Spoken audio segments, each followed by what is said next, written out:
Have you ever noticed something painful?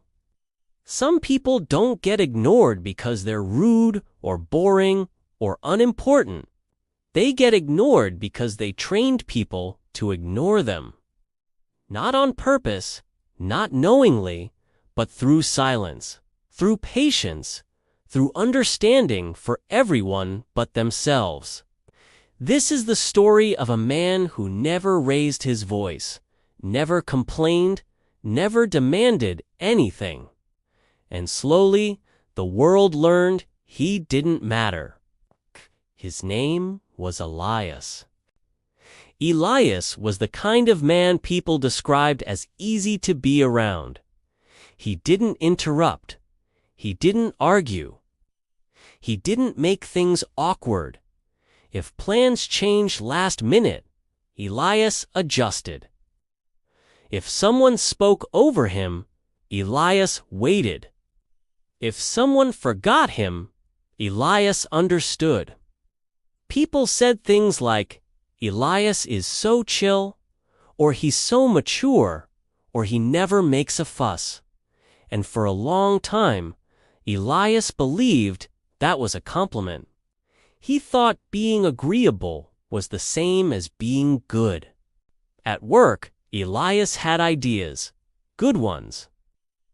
But meetings moved fast, and the loudest voices always won. When someone interrupted him mid-sentence, Elias would just stop speaking, assuming his point wasn't important enough.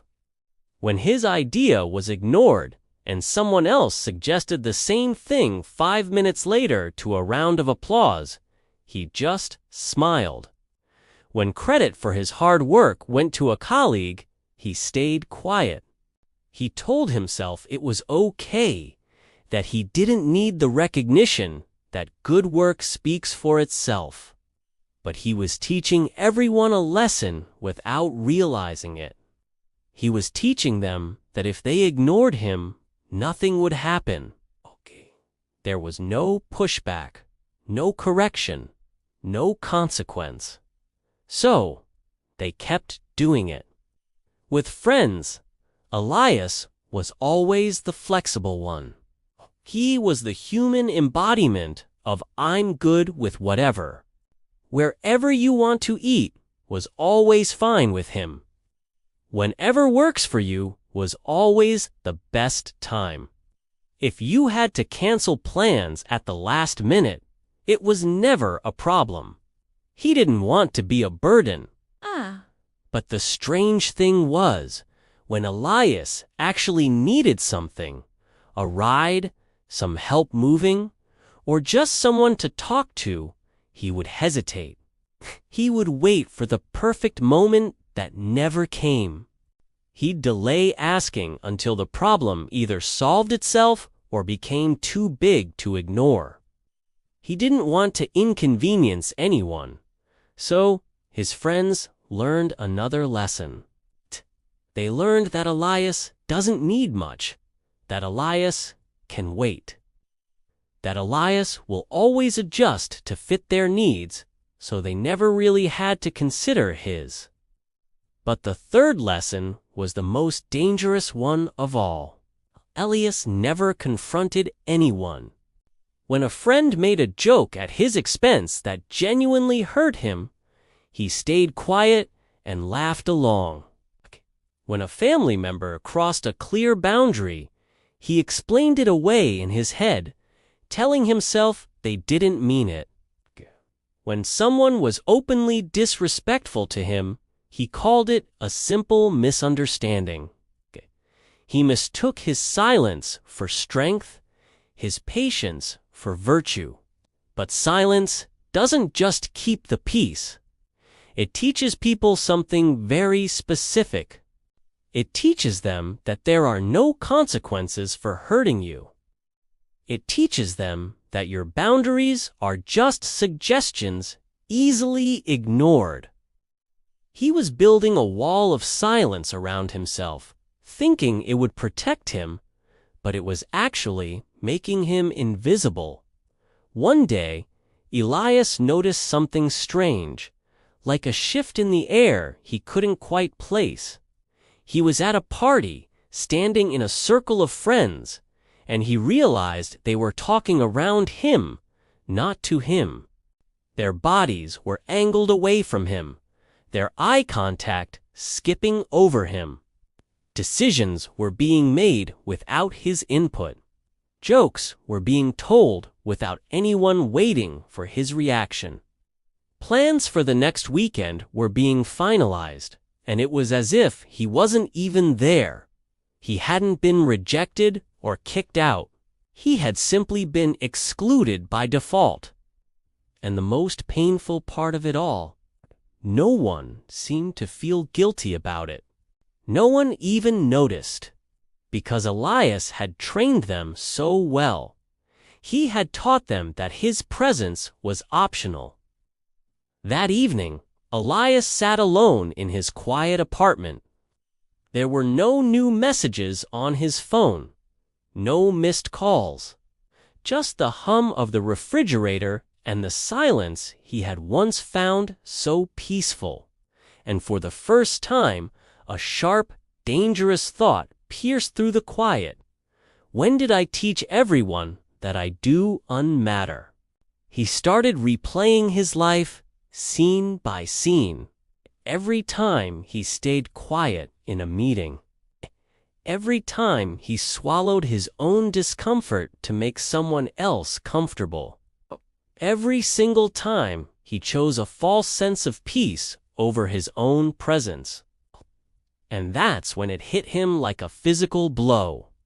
People didn't ignore him because they were cruel or malicious. They ignored him because he had shown them, time and time again, that it was safe to do so. He was the one who handed them the script. The change didn't come with a roar. Elias didn't suddenly become aggressive or demanding. He didn't transform into the kind of person he had always disliked. He simply became clear.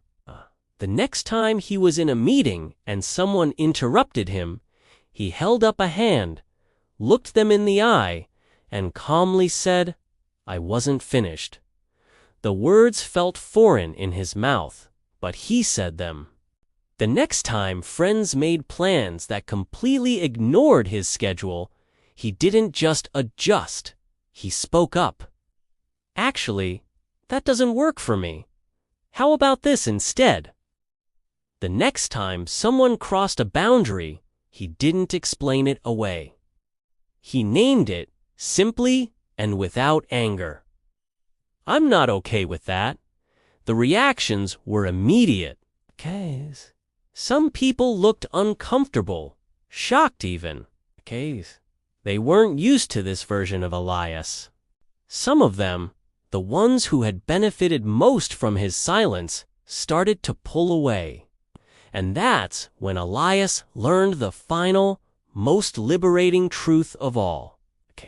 The people who benefit from your silence will always resist your voice.